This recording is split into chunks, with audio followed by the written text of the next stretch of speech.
আসসালামু আলাইকুম।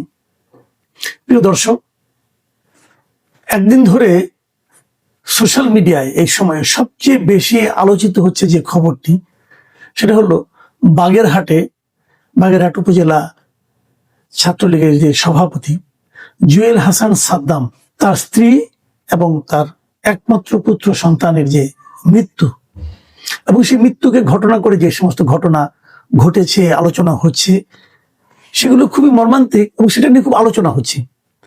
এবং এরই মধ্যে অনেকে এটা নিয়ে কথা বলেছেন। আমি কেবল আমার মতো করে দু একটা কথা বলতে চাই।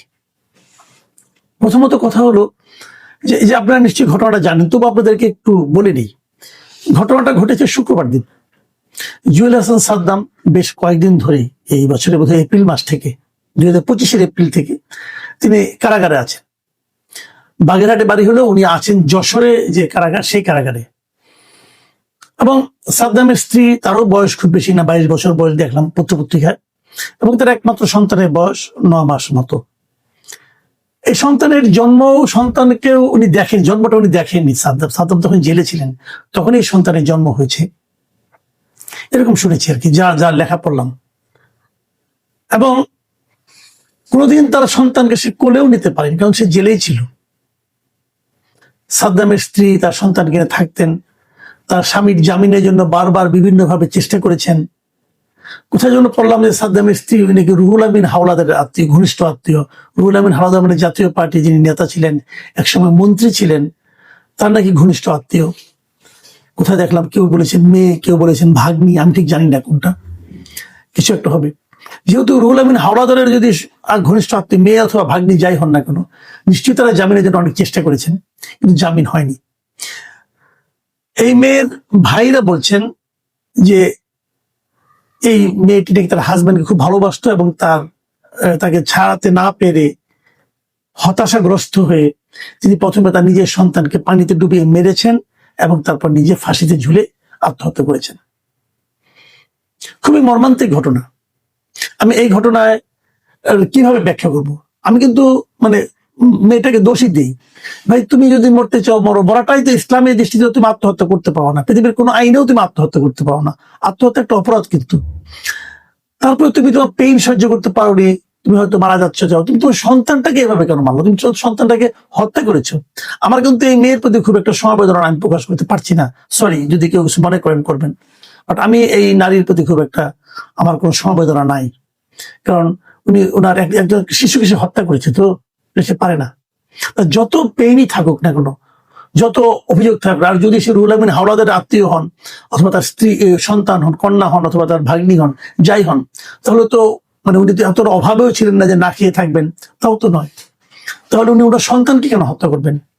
এই সন্তানের জীবন তো তার জীবন না, এটা সে পারে না, অন্যায় করছে সেটা। যাক, সেটা ব্যাপার না, আমি ওটা নিয়ে আলোচনা করছি না আপাতত। অবশ্যই একটা বড় ব্যাপার, বাট ওটা নিয়ে আমি আলোচনা করছি না।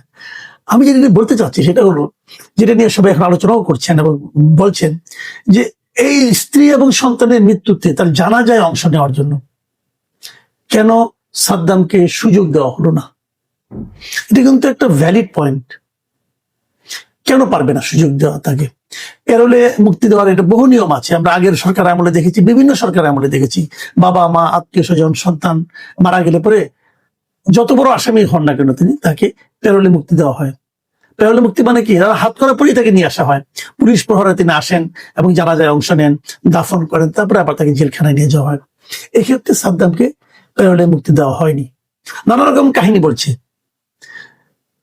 বাগেরহাটের জেলা প্রশাসক বলছেন তার কাছে অ্যাপ্লিকেশন নিয়ে আসছিল, তিনি বলছেন এটা তো আমার এখানে না, আপনাকে যশোর যান, আবার যশোর যে করা এটা সময় সাপেক্ষ ব্যাপার, এই সমস্ত নানা রকম কথাবার্তা বলা হচ্ছে। এগুলো আমার কাছে সবই খেলো অজুহাত মনে হয়। অজুহাতে এই জেলা প্রশাসক তো সঙ্গে সঙ্গে তাকে মেল করে দিতে পারতেন, টেলিফোনে বলতে পারতেন, কিন্তু তেমন কিছু ব্যাপার না রে ভাই। এক জেলা থেকে আরেক জেলা যেতে কতক্ষণ লাগতো? কিন্তু এখন সবাই নানা ধরনের অজুহাত দিয়ে নিজের গায়ের চামড়া বাঁচানোর চেষ্টা করছেন। বিষয়টা যখন নাকি হইচই পড়ে গেছে, তখন তারা ভেবেছেন এটা কিভাবে আমার ঘাট থেকে সরিয়ে আরেকজনের ঘাড়ে চাপানো যায়, অথবা একটা বায়বীয় ঘাড়ে চাপানো যায়। এই ধরনের নানা ধরনের নকশা তারা এখন করবেন এবং করছেন, আগামীতেও করবেন।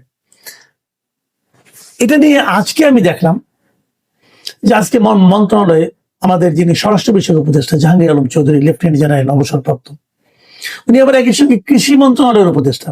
তো উনি কৃষি মন্ত্রণালয়ে একটা ব্রিফ করছিলেন, সেখানে একজন সাংবাদিক ওনাকে জিজ্ঞাসা করতে গেলে উনি এই প্রশ্নের উত্তর দিলেন না, বললেন যে এখানে আমি কৃষিতে আছি, আমি কৃষির উত্তর দিব, অন্য কোনো উত্তর দিব না। এটা কেমন কথা? উনি যে স্বরাষ্ট্র মন্ত্রণালয়, তবে বলে তাহলে আমরা স্বরাষ্ট্র মন্ত্রণালয়ে আসি, ওই না স্বরাষ্ট্র মন্ত্রণালয় যখন এটা নিয়ে আলোচনা হবে তখন আসবে। আজকে যদি স্বরাষ্ট্র মন্ত্রণালয়ের বিষয় কোনো কমেন্ট দরকার হয়, মন্ত্রীর কমেন্ট অথবা উপদেষ্টা বলি, তার যদি কমেন্ট দরকার হয়, তাহলে মানুষ কি করবে? ওনাকে যেখানে পাবে সেখানে যে জিজ্ঞাসা করবে, এটি তো নিয়ম। আমরা তো সাংবাদিকতা করেছি, এটাই নিয়ম। তুমি এখানে বসে ওখানকার কথা বলবেন না কেন? কেন বলবেন না? আবার ওখানে তাহলে ওখানে চলেন না, ওখানে উনি যাবেন না, ওখানে যেদিন মিটিং হবে সেই দিন আলাপ করবেন। তাহলে এই ঘটনা নিয়ে ওনার কমেন্ট আসতে দরকার নাই। প্রশ্ন উঠেছিল, এক সাংবাদিক বলেছিলেন যে এই সাদ্দামকে আপনারা কেন জেলে আটকে রাখছেন? সে ছাত্রলীগ করতো, ঠিক আছে, করতেই পারে। ছাত্রলীগ আপনারা নিষিদ্ধ করেছেন, ওকে নিষিদ্ধ করেছেন। তো নিষিদ্ধ করার পর কি সে ছাত্রলীগের কোনো সাংগঠনিক কর্মকাণ্ডে অংশ নিয়েছে? তখন তাকে আটকে রাখছেন কেন আপনারা জেলে? উনি কি বললেন? আমরা জেলে কাউকে আটকে রাখি না, একমাত্র ক্রিমিনালদের আটকে রাখি। এই কথাটা শুনে আমার কাছে এত হাসি পেল যে উনি এগুলি মানে মানুষের তো একটা সেন্স আছে। উনি মনে করেন কি সবাই বোধহয় ওনার মতো বয়স হয়ে গেছে, সবাই বোধহয় সবকিছু ভুলে গেছে। বেশি দিন আগে না, আমি আপনাকে অল্প কিছুদিন আগের একটা কথা আপনাকে স্মরণ করে দিই। এই মানে গত বছরের 2025 সালের সেপ্টেম্বর মাসে 24শে সেপ্টেম্বর চট্টগ্রাম উনি একটা অনুষ্ঠানে গিয়েছিলেন। সেখানে যিনি বলেছিলেন যে আওয়ামী লীগের কেউ যাতে সহজে জামিন না পায় সে চেষ্টা চলছে, এই স্বরাষ্ট্র উপদেষ্টা বলেছেন। তার মানে আওয়ামী লীগের কেউ হলেই তারা জামিন দেওয়া হবে না। কেন? এটা কোন আইনে আছে ভাই? এটা কোন আইনে আছে? এটা তো আমরা আগের সরকারে, যে সরকার আমরা এত সমালোচনা করছি, ফ্যাসিবাদী সরকার বলেছি, স্বৈরাচারী সরকার বলেছি, তখনও কিন্তু এগুলো দেখিনি। তারা নানা রকম কথা বলেছে, কিন্তু এই ধরনের কথা উচ্চারণ করতে দেখিনি যে বিএনপির কেউ হলেই আর যাতে জামিন না পায় আমরা সেই ব্যবস্থা করছি। হয়তো তাকে কোনো মামলায় আটকানো হতো।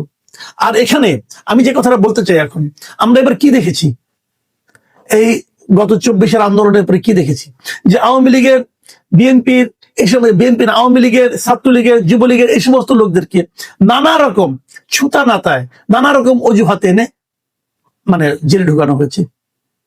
কি এক উদ্ভট মামলা, যে মামলা 25 জন 26 জন মানে আপনার আসামি, হত্যা প্রচেষ্টা মামলা, অথবা যার সঙ্গে তার কোনো সম্পর্কই নাই এরকম লোককে মামলা, ABM খায়রুল হককে যাত্রাবাড়ি এক হত্যা মামলায় আটক করা হয়েছে, একজন বয়স্ক লোক, তাহলে জেলে আটকা।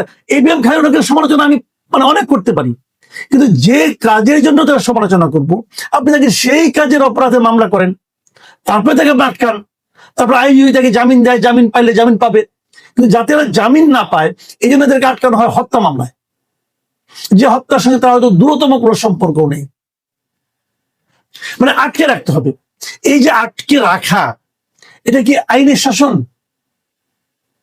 আমাদের এই সরকারের অন্তর্বর্তী সরকার যারা এসেছিলেন সংস্কার করবেন, আপনারা তো অনেক সংস্কার করবেন, আপনি তো নিজেদেরই সংস্কার করতে পারেন নাই, পারছেন? আপনারা তো স্বৈরাচারী নিয়মে সরকার চালাচ্ছেন। যে সরকার নিজেরা স্বৈরাচারী নিয়মে চলায় তারা কি সংস্কার করবে? আপনারা একজন যেমন আনিস আলমগীরের মতো সাংবাদিক রে আপনি আটকে রাখছেন। কেন আটকে রাখছেন? সন্ত্রাস বিরোধী অপরাধ। সে সন্ত্রাসের কি করছে রে ভাই? তাকে যে আপনি আটকে, তার জামিন হচ্ছে না, একাধিকবার তার জামিনের আবেদন করা হয়েছে, আদালত তাকে জামিন দিচ্ছে না। কি কারণে দিচ্ছেন না বলেন, ব্যাখ্যা করেন শুনি। যুক্তিগ্রাহ্য কোনো কারণ আছে? কোনো কারণ নেই, দেব না, জেলে পচে মরো। এই যে মানসিকতা, এই মানসিকতার লোক সংস্কার কি করে করবে? আমরা কাদের শাসনে আছি? আমি খুবই হতাশ। ভাবুন একটা কথা, সাদ্দামের বিরুদ্ধে আপনার অভিযোগ থাকতে পারে, তাকে আপনি বিরুদ্ধে মামলা করেন, বিচার হবে। এই যে তাকে আপনি বিনা বিচারে আটকে রেখেছেন, তাকে জামিন দিচ্ছেন না, জামিন পাওয়াটাকে একটা মানুষের নাগরিক অধিকারের মধ্যে পড়ে না? জামিন পাওয়াটা তার অধিকার, এখানে তো কোনো দয়া দাক্ষিণের ব্যাপার না, এটা তার অধিকার। আপনি তার বিচার করেন, আর বিচার চলাকালীন তাকে জেলে বসে থাকতে হবে কেন? এই অভিযোগ তো মিথ্যাও হতে পারে, এই অভিযোগ তো অন্য ভুলও হতে পারে।